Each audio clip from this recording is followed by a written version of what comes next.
Mes chers nouveaux abonnés, mes chers abonnés, mesdames, messieurs, peuple congolais, chers membres de la diaspora, individuellement et collectivement, du nord au sud, de l'est à l'ouest et au centre, tant au niveau civil ou citoyen que politique, intellectuel, militaire, religieux et spirituel.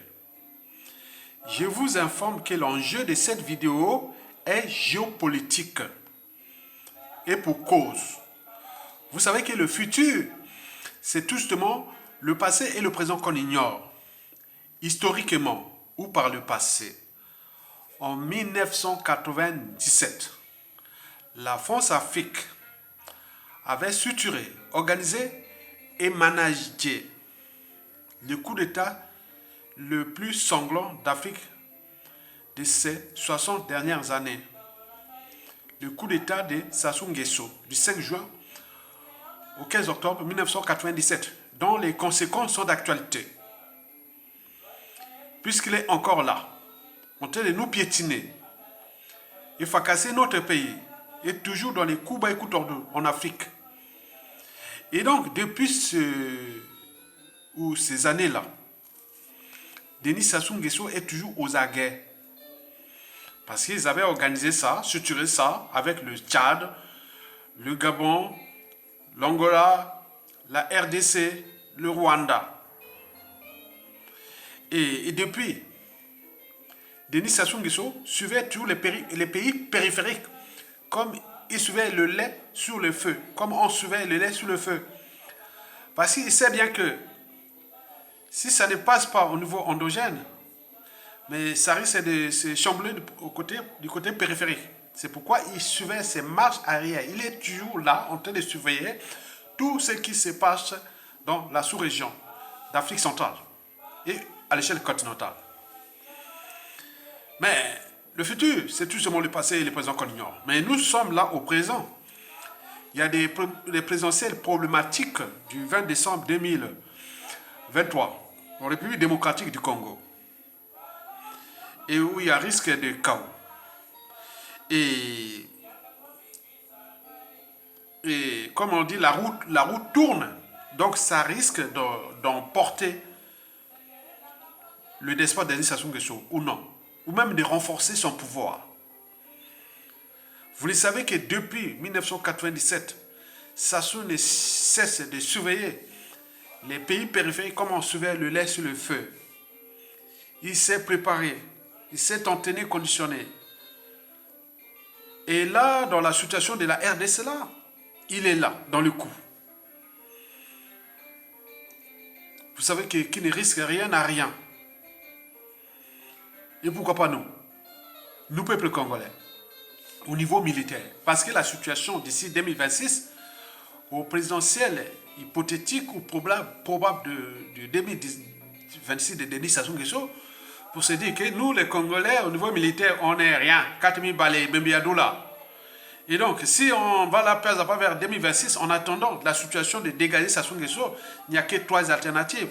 C'est-à-dire, bon, il meurt naturellement ou par accident ou par ceci, voilà.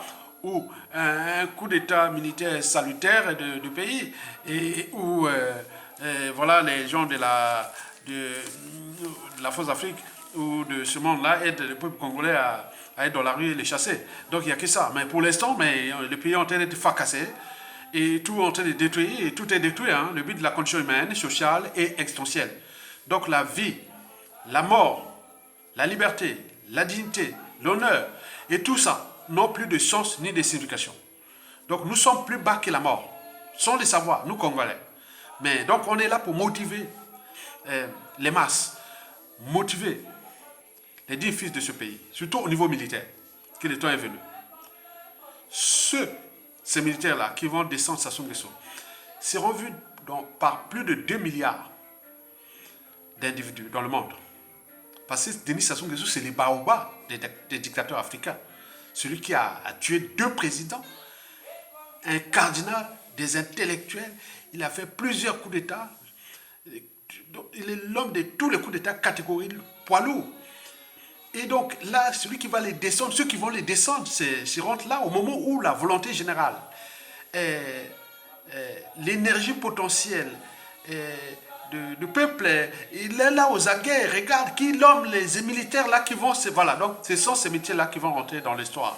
Et ce que je rêve moi, que ce soit les militaires du nord au sud, de l'est à l'ouest. Et si les Mboshi ne rentrent pas là pour les déposer, que voilà, que ça soit arrêté, il a amené dans une habit un peu sale, ou peut-être on l'a donné des coups de poing, les visages défigurés, on l'amène là à la maison d'arrêt, qu'on montre l'image qu'il est là dans sa cellule, et enfin.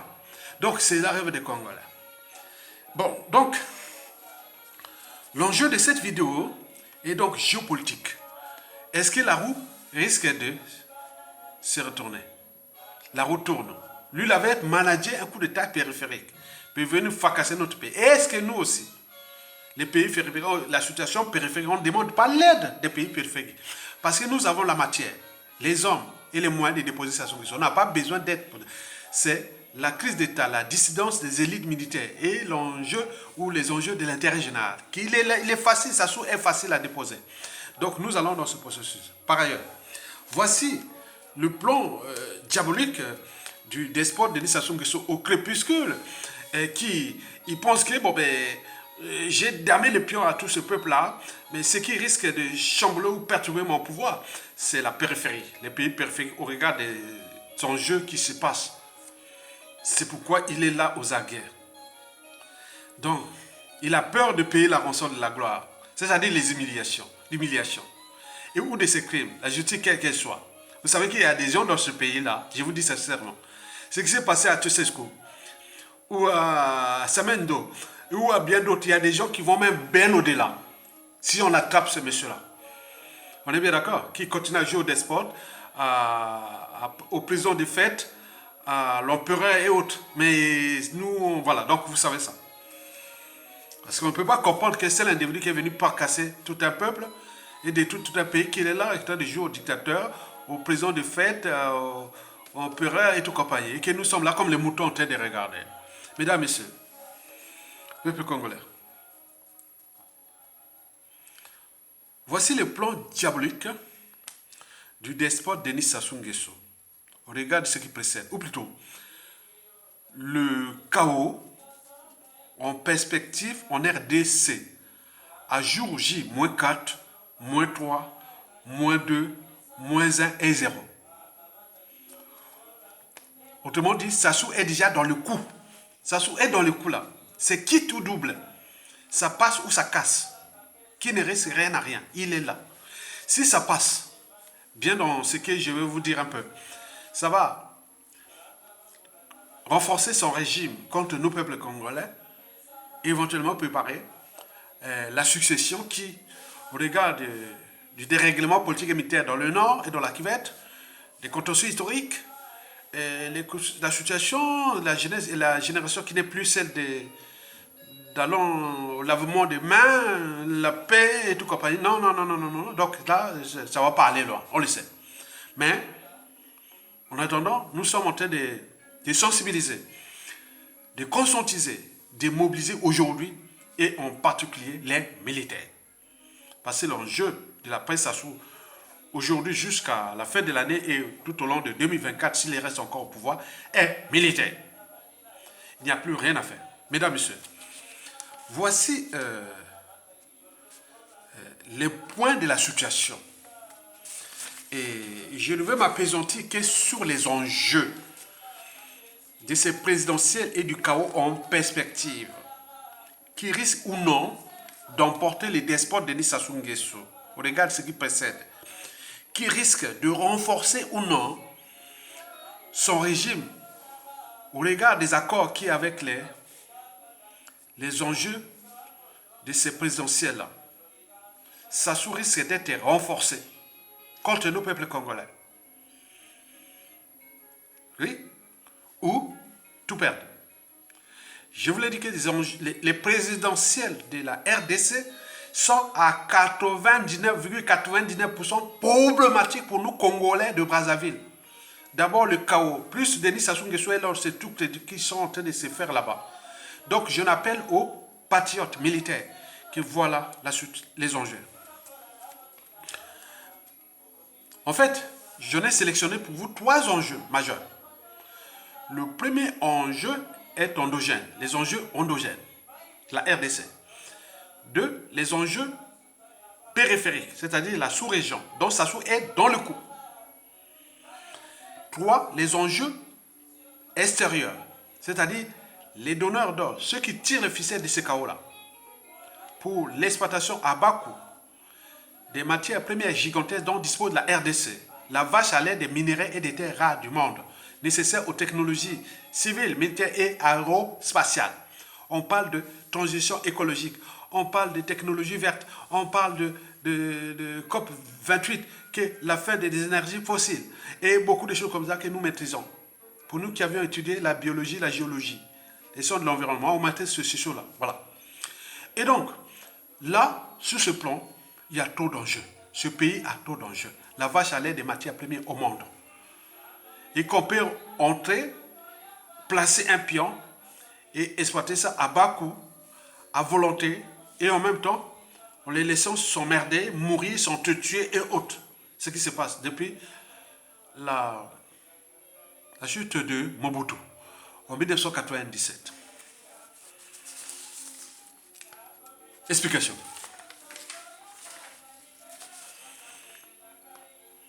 Je vous rappelle que j'en ai 3 enjeux à vous décrire ici. Enjeux endogènes, périphériques et extérieurs. D'abord, les enjeux endogènes, propres à la RDC, au regard de ses présentiels, problématiques, hypothétiques, etc. Et ce risque de chaos. D'abord, les enjeux endogènes, bien entendu. Du côté d'abord du pouvoir. Félix Tshisekedi, chez lui, ça passe ou ça casse. Il s'est préparé. Il ne lâchera pas. D'où les dangers. Ils se sont préparés. Ils se sont entraînés. Ils sont prêts. Ça passe ou ça casse. Et la fin ne justifie pas les moyens employés. Du côté de l'opposition, déjà divisée, vous avez 2 tendances. La première tendance est la tendance générale. Que tout sauf Félix Tshisekedi, quels que soient les moyens employés. On a par exemple pu voir apparaître à Nairobi au Kenya l'AFC, l'Alliance pour le fleuve Congo, qui, quelque part, c'est la branche militaire des perspectives qui arrivent. On dit que Denis Sassou Nguesso serait dans le coup. Parce que l'Alliance, le fleuve Congo, qu'est-ce que le fleuve Congo a à faire là? Pourquoi ce fleuve Congo n'est pas qu'à RDC, il y a aussi le Congo. Donc, ça veut dire qu'on est là. Vous savez qu'on parlait que des mercenaires et tout ça sortaient à Maluku. Et donc, il y a beaucoup de choses qui se passent. La naissance de l'AFC à Nairobi, au Kenya, dirigé par le Kone Nanga, qui, quelque part, vous savez, l'acteur de 2018, l'un des acteurs de 2018. Donc, sur ce plan de l'opposition, déjà divisé, mais il y a encore, au niveau, au cas particulier, il y a Fayilou, qui dit, bon, ben, moi j'étais le président élu en 2018, donc ce n'est que justice si et seulement si, bon, voilà, donc, en fait, il y a 2 camps diamétralement opposés. Le camp de Félix Tshisekedi et de l'opposition. Et de cette opposition, là, il y a tous les coups bas et coups tordus sont là. On parle des candidats de l'étranger,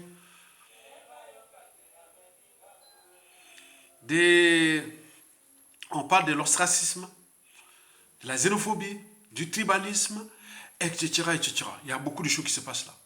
En fait, cette présidentielle, on est un peu comme dans la guerre des voisins.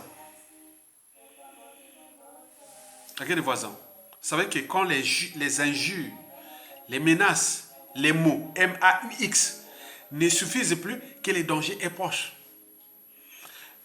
Du côté de l'opposition, on dit jour J moins 4. Demain, ils vont dire jour J moins 3. Jour J moins 2.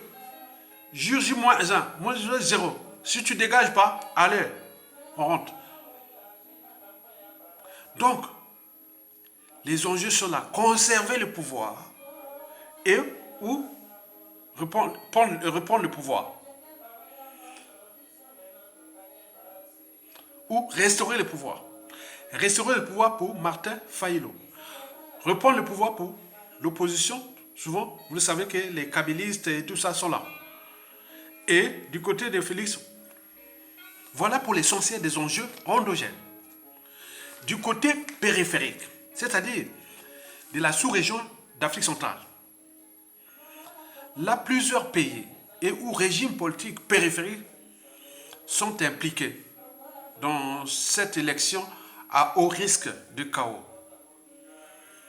Dans l'ordre d'influence et ou d'ingérence et d'enjeux, figure 1. Le Rwanda, 2. l'Ouganda, 3. notre pays, 4. le Kenya, je ne sais pas pourquoi elle est arrivée là, 5. la Tanzanie, 6. le Burundi et 7. l'Angola. En réalité, ce sont des pays périphériques à la RDC. Sauf il y a l'intrusion du Kenya, je ne sais pas pourquoi il se trouve là. Bon, voilà.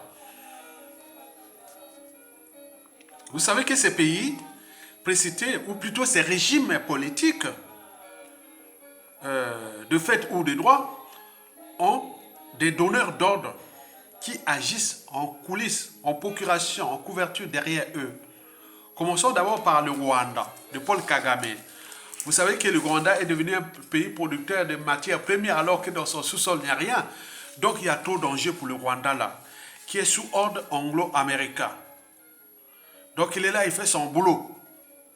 De siphonner ce pays, de déstabiliser tout ça. Donc il est là dans ce coup-là. Donc c'est trop grave pour le Rwanda qui est impliqué là dans ce coup-là.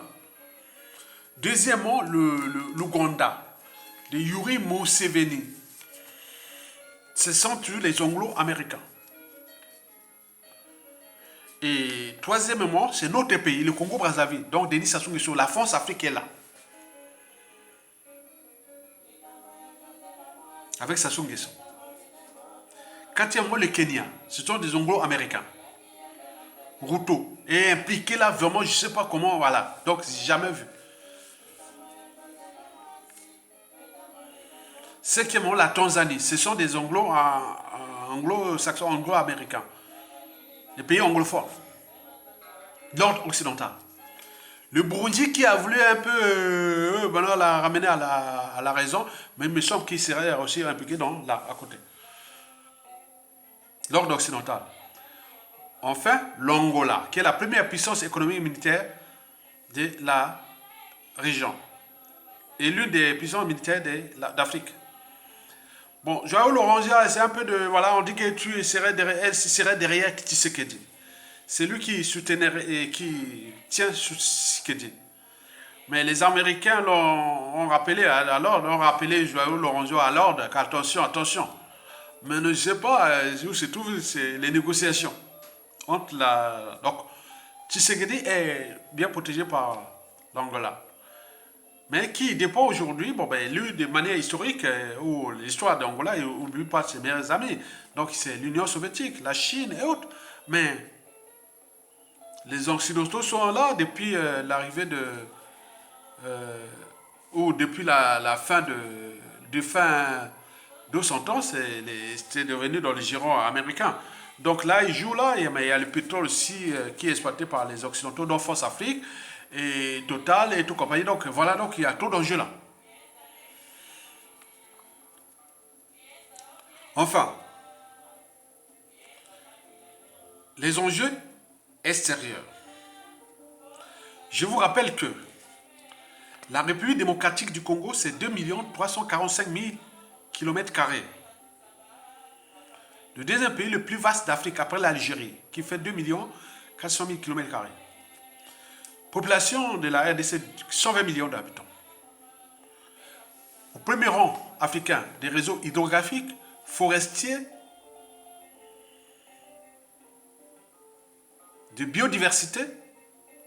Et partout dans tous les classements, il est au premier rang ou au deuxième rang mondial. De tout ce qui concerne la nature. Premier ou au deuxième rang mondial. Mais en ce qui concerne les minéraux et terres rares, il est au premier rang mondial.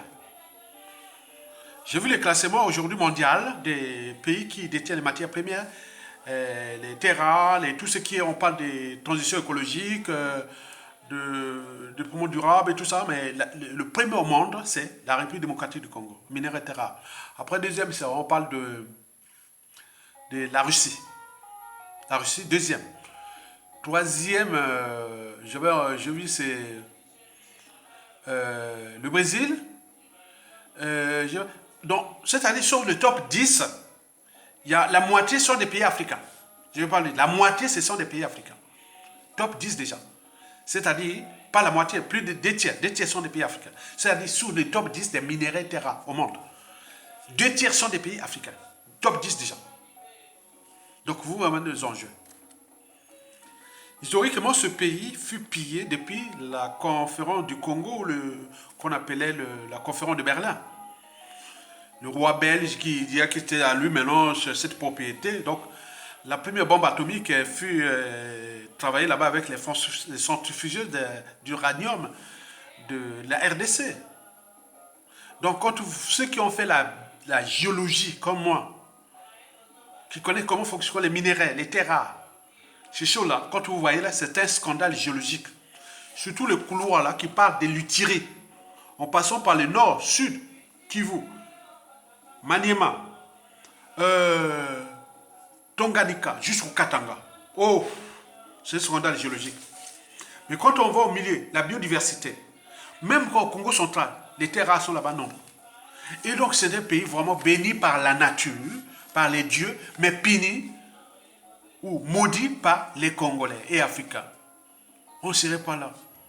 Ce pays-là est une puissance militaire stratégique du monde, si et seulement si c'est libéré de la guerre des boutons, entre noirs, entre africains. L'ennemi du noir, c'est l'Africain lui-même.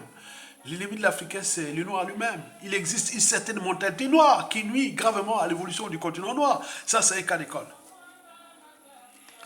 Donc, ce pays est la vache à lait des minéraux et des terres rares. Cherchez partout dans le monde.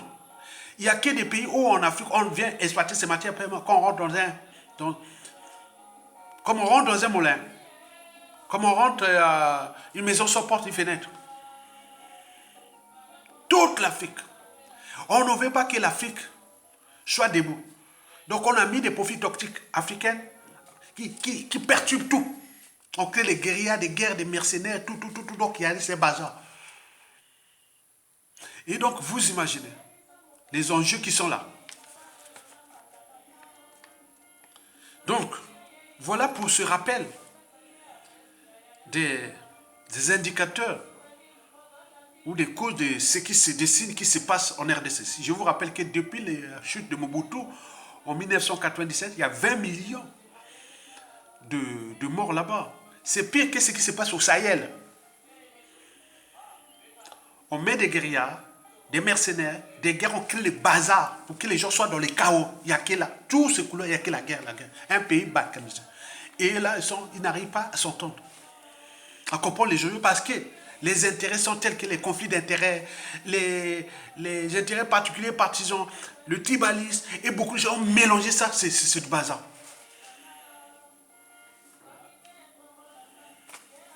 Alors, quels sont les enjeux extérieurs au regard de ce bref historique ou de ces repères un peu brefs? Je pense qu'il y a 5 enjeux extérieurs.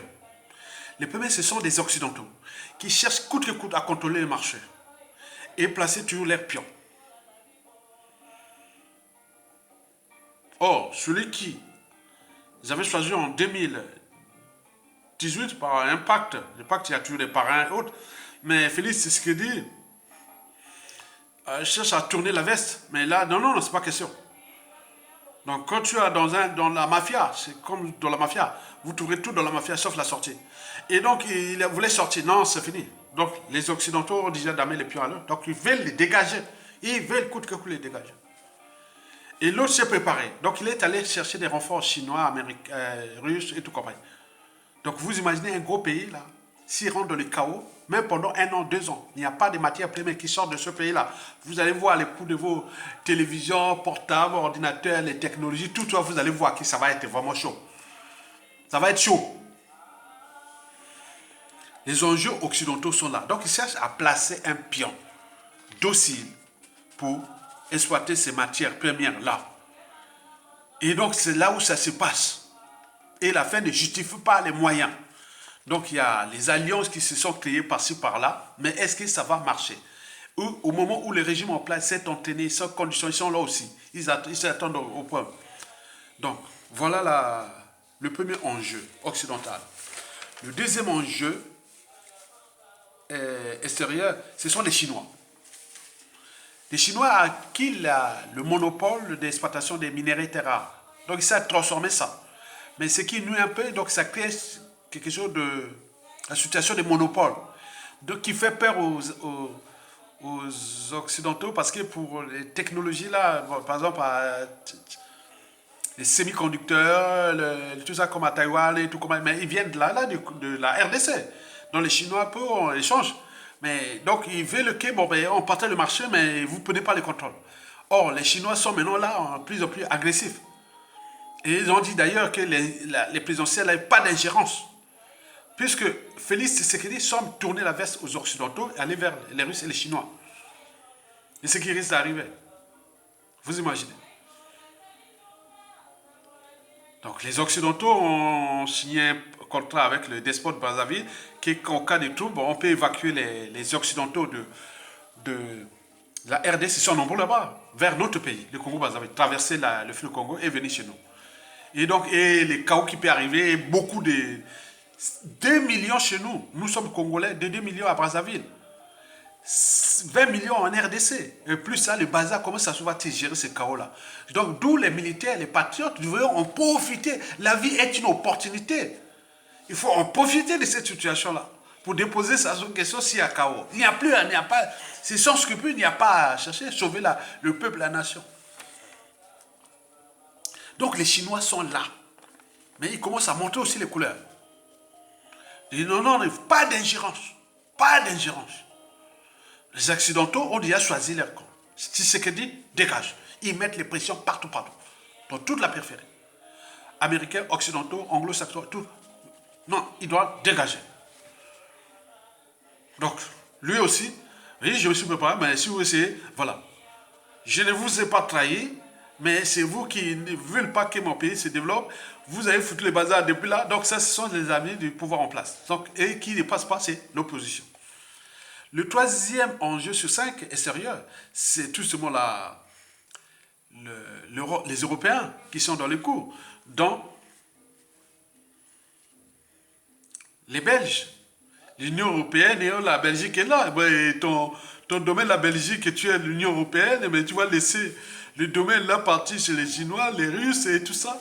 On n'a que des technologies, mais on n'a plus de matières premières. Mais si on nous prive des matières premières de la RDC, même l'Occident, qu'est-ce qu'on va devenir? Les Russes ont déjà des matières premières, ils ont les technologies, bien sûr. Les Chinois, ils ont les technologies, ils n'ont pas les matières premières, ils vont s'accaparer de ces matières premières. Nous, l'Occident, on va se... Donc, il y a beaucoup d'enjeux là. L'Europe est là pour le pillage systémique de ce pays. Quatrième et avant-dernier enjeu, Air France Afrique. Sassou n'est pas là, maintenu depuis 1997 ou même depuis les années, pour nous piétiner, fracasser, pas pour rien. Il y a des enjeux géopolitiques. La France veut avoir un représentant au Congo qui surveille, qui coopère, qui travaille avec le plus grand pays du monde en termes de matières premières, le pays stratégique d'Afrique. Donc si la France perd le Congo-Brazzaville, mais là, il n'aura plus d'écoute là au RDC. Et donc là, il joue là, donc Sassou Nguesso est dans le coup. Et donc vous imaginez les risques de nous, peuple congolais, si Sassou reçut son coup de cette c'est Kouba Ekoutordi qui travaille là.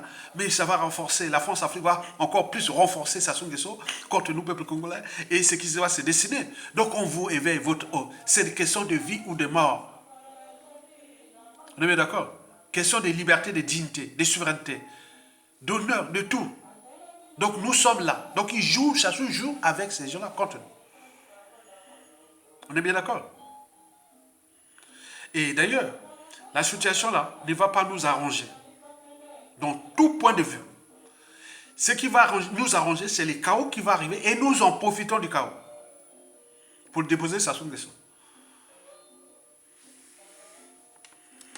Le cinquième et dernier enjeu, c'est bien entendu le contrôle de tous les vautours et qui cherchent à exploiter ce pays. Ils viennent de partout. Du sud global, de l'Occident, de tout le monde, ils sont là. C'est un miel qui est là, une ruche qui est là quand on exploite. Donc il y a trop d'enjeux là. Chacun veut contrôler ces négros, ces gens-là, donc chacun joue sa carte là.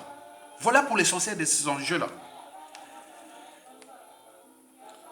Enfin, peuple congolais, il faut se dire que nous devons suivre la situation avec la plus grande vigilance.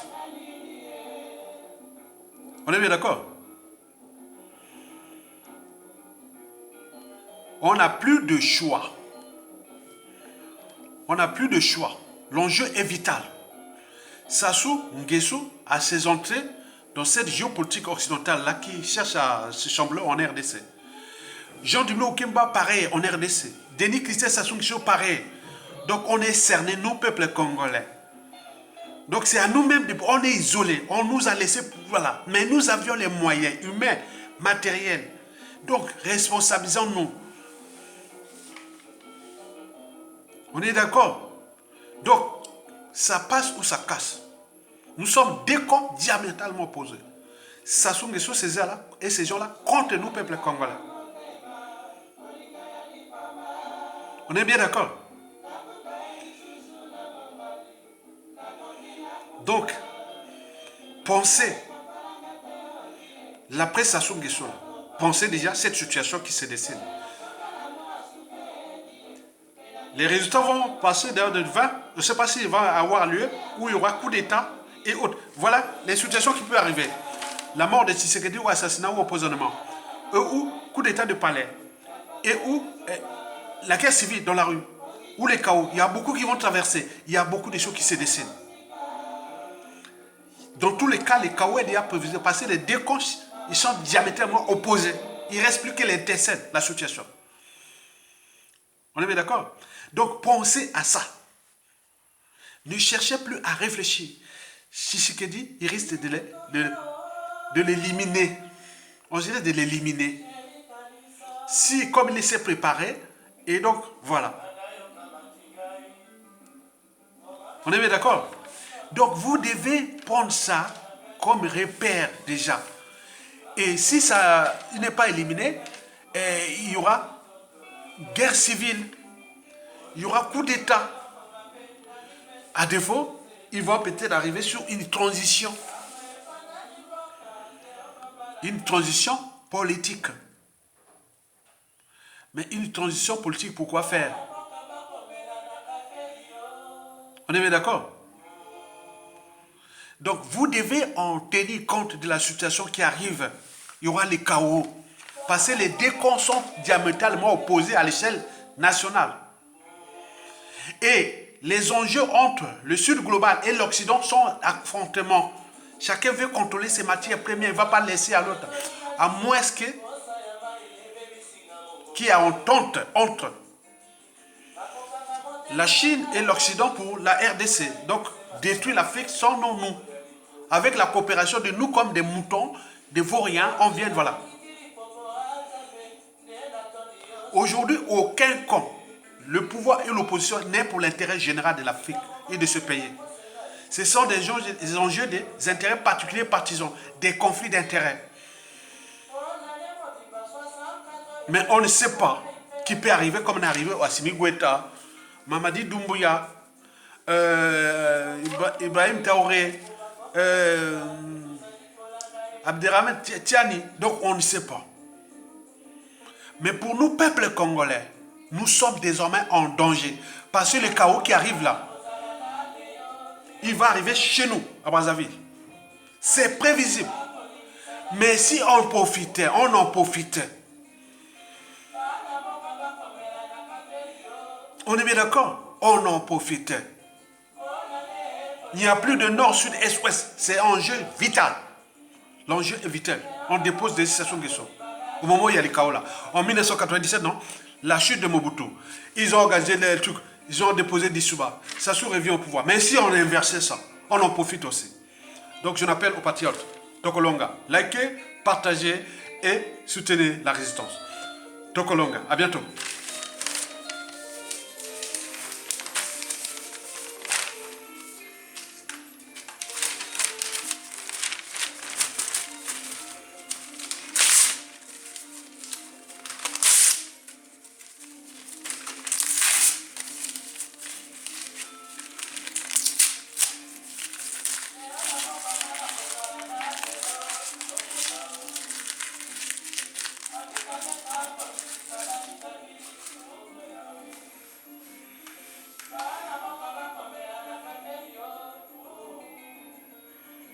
Liberté, dignité, courage. Telles sont les vertus du militaire ou des militaires qui vont livrer les Congo. Et vous serez rentrés dans l'histoire parce que le monde entier va voir les militaires qui ont déposé le plus grand dictateur criminel d'Afrique. Celui qui a tué 2 présidents, a tué un cardinal, a fait exiler 3 présidents, emprisonné un, a exilé tout le monde. Attends, c'est pas possible, jamais vu. C'est une affaire de dignité. La jeunesse, la génération actuelle a besoin de repères. Et c'est vous qui allez constituer ces repères. C'est pourquoi je vous appelle à la victoire finale. Merci. Merci beaucoup.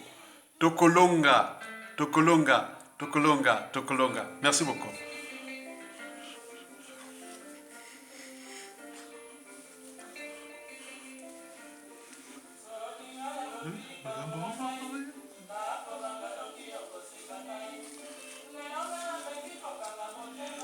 Dansons la victoire. Elle doit arriver.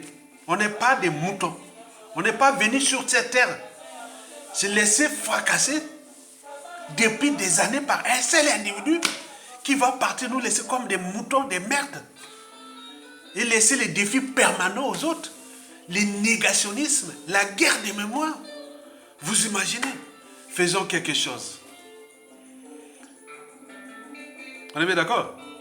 Très bien, merci.